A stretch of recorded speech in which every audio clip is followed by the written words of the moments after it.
El pasaje de hoy es Génesis 42, del 18 al 25. Leamos juntos. Y al tercer día les dijo José: Haced esto, y vivid, yo temo a Dios. Si sois hombres honrados, quede preso en la casa de vuestra cárcel uno de vuestros hermanos, y vosotros id y llevad el alimento para el hambre de vuestra casa. Pero traeréis a vuestro hermano menor, y serán verificadas vuestras palabras, y no moriréis. Y ellos lo hicieron así. Y decían el uno al otro: Verdaderamente hemos pecado contra nuestro hermano, pues vimos la angustia de su alma cuando nos rogaba, y no le escuchamos. Por eso ha venido sobre nosotros esta angustia. Entonces Rubén les respondió, diciendo: ¿No os hablé yo y dije, no pequéis contra el joven, y no escuchasteis? He aquí también, se nos demanda su sangre. Pero ellos no sabían que los entendía José, porque había intérprete entre ellos. Y se apartó José de ellos, y lloró. Después volvió a ellos, y les habló, y tomó de entre ellos a Simeón, y lo aprisionó a vista de ellos. Después mandó José que llenaran sus sacos de trigo, y devolviesen el dinero de cada uno de ellos, poniéndolo en su saco, y les diesen comida para el camino, y así se hizo con ellos. Amén. Los hermanos de José, que habían descendido a Egipto para conseguir alimentos, fueron acusados de ser espías y terminaron en la cárcel. 3 días después de ser encarcelados, José les propuso a sus hermanos un plan para salvar sus vidas. El plan consistía en que solo uno de los hermanos se quedara en Egipto, mientras que los demás regresarían a su tierra con los alimentos para aliviar el hambre, y luego volverían trayendo consigo a su hermano menor. ¿Y qué hicieron los hermanos? ¿Acaso tenían otra opción? No tuvieron más remedio que aceptar la propuesta de José. El pasaje que hemos leído hoy describe con gran detalle el estado de ánimo de cada personaje durante el proceso de regreso de los hermanos a su tierra. Sería bueno que examináramos a través de qué proceso se restaura la enredada relación entre José y sus hermanos, y qué lecciones y gracia podemos recibir de ello. Los hermanos de José aceptan la propuesta del autoritario e imponente gobernador de Egipto. Aquí vale la pena reflexionar sobre por qué José les hizo tal propuesta. Es probable que José hiciera esta propuesta porque sentía curiosidad por el bienestar de su hermano de sangre, Benjamín, y quería confirmarlo por sí mismo. También es posible que quisiera poner a prueba a sus hermanos, empujándolos a una situación similar a la de cuando él fue abandonado por ellos en el pasado, para ver qué elegirían y qué pensarían. Así que José les hizo esta propuesta, y en medio de ella hay una expresión que llama la atención. Es cuando José se refiere a sí mismo diciendo: yo temo a Dios.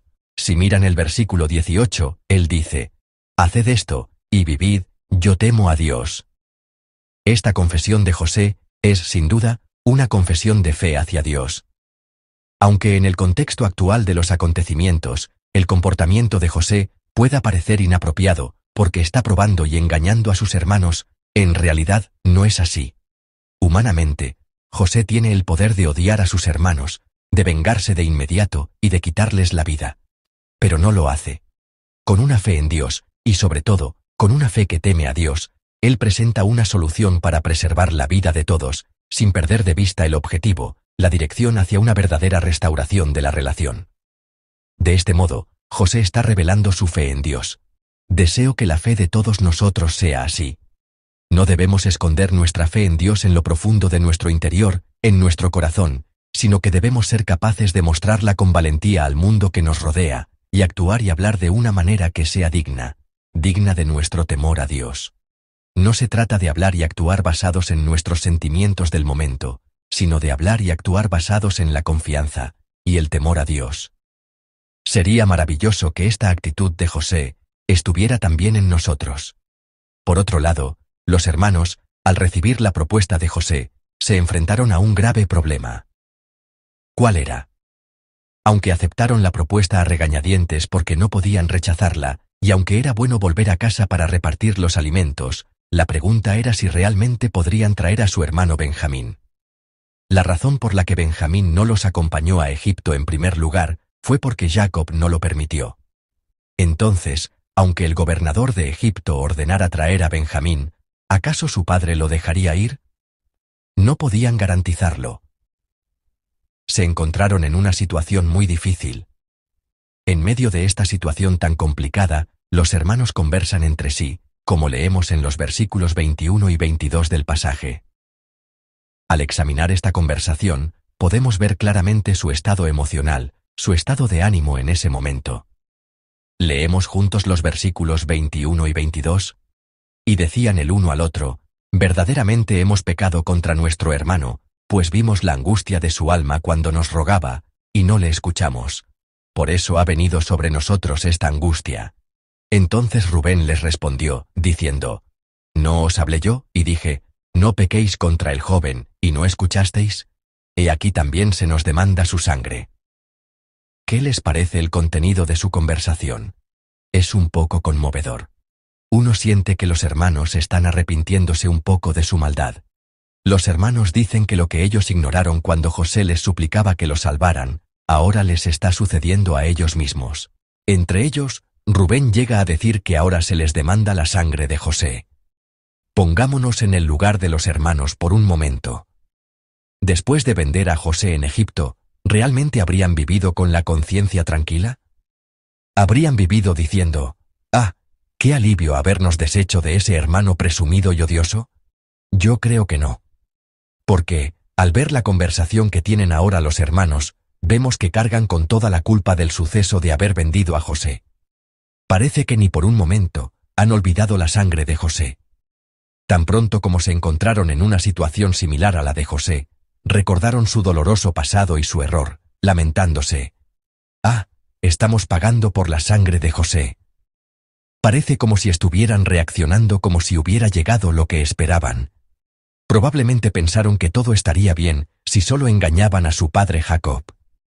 Sin embargo, ellos mismos no pudieron liberarse de ese pecado, y, sobre todo, Dios tampoco pasó por alto su maldad.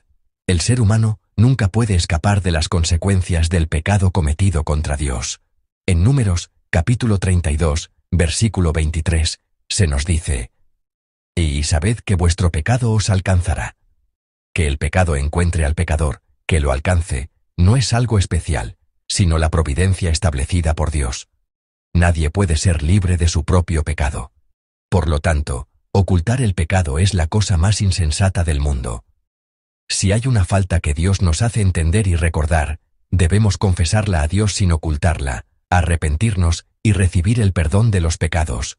Solo así podremos vivir en verdadera libertad. Dios, a través de José, les concede la oportunidad de arrepentirse de su maldad. Este proceso es sumamente necesario para la restauración de su relación con José, y también es un proceso indispensable para la restauración de su relación con Dios. Los hermanos hablan con franqueza, pensando que el gobernador de Egipto no entenderá sus palabras. Pero, ¿qué pasa con José?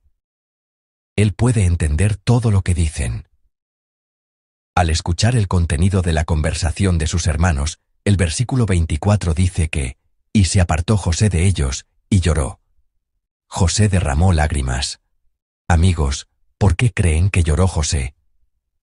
Siendo humano, José seguramente tendría sentimientos de tristeza y resentimiento hacia sus hermanos que lo vendieron en Egipto. No sé si José odiaba a sus hermanos, pero el hecho de haber sido abandonado por ellos debió ser una herida y un dolor imborrables para toda la vida. José debió haber vivido con ese hecho guardado en su corazón. En medio de eso, seguramente tuvo muchos pensamientos. ¿Por qué me abandonaron mis hermanos? ¿Con qué intención me abandonaron? ¿Hice algo tan malo? ¿No creen que habría pensado cosas así? Pero al escuchar el contenido de la conversación de sus hermanos, las emociones de José se desbordaron. Escuchó el contenido de la conversación que sus hermanos tuvieron cuando lo abandonaron en el pasado. Y José vio a sus hermanos arrepentirse y reflexionar sobre su maldad. José, que había vivido pensando simplemente que había sido abandonado, a través de la conversación de sus hermanos, llegó a conocer un poco sus corazones y pensamientos. Y vio un rayo de esperanza para una verdadera restauración de la relación. Al observar este pasaje, podemos ver cómo se va restaurando la enredada relación entre José y sus hermanos. Los hermanos se arrepienten y reflexionan sobre su maldad. Y José, al conocer un poco el corazón de sus hermanos, es decir, su situación y su sinceridad, derrama lágrimas. Estos dos aspectos son elementos sumamente importantes para que una relación se restaure y para que una comunidad avance hacia la plenitud. Muchas personas, cuando una relación se enreda y se rompe, se entregan a muchas suposiciones, llevando la brecha de esa relación a un lugar aún más profundo. Suelen pensar: esa persona dijo esto, así que probablemente esté pensando esto de mí.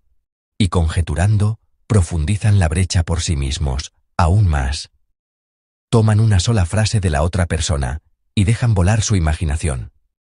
Tales suposiciones y conjeturas no ayudan en absoluto a la restauración de una relación. Para restaurar una relación, primero se necesita el valor de hablar con sinceridad sobre las propias faltas. Y luego se necesita la empatía para recibir con sinceridad el corazón de la otra persona.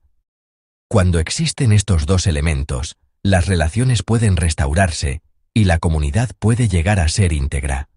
Por supuesto, lo más importante es si existe o no la voluntad de buscar esa reconciliación.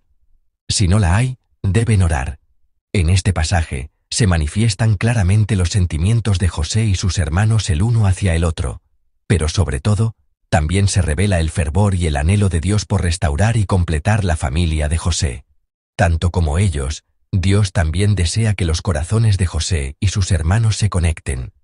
Él anhela que, al conocer la sinceridad del otro, la relación rota se restaure, y que ese proceso se establezca de una manera verdaderamente digna de una comunidad del pacto. Espero que a través de esta palabra, reflexionemos sobre lo que Dios desea de mí. ¿Qué conmoción me produce? Al igual que José, también nosotros somos personas que tememos a Dios.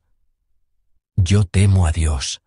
Por lo tanto, les ruego encarecidamente que hoy y en el resto de nuestras vidas, edifiquemos firmemente las relaciones y comunidades rotas de una manera digna de nuestro temor a Dios.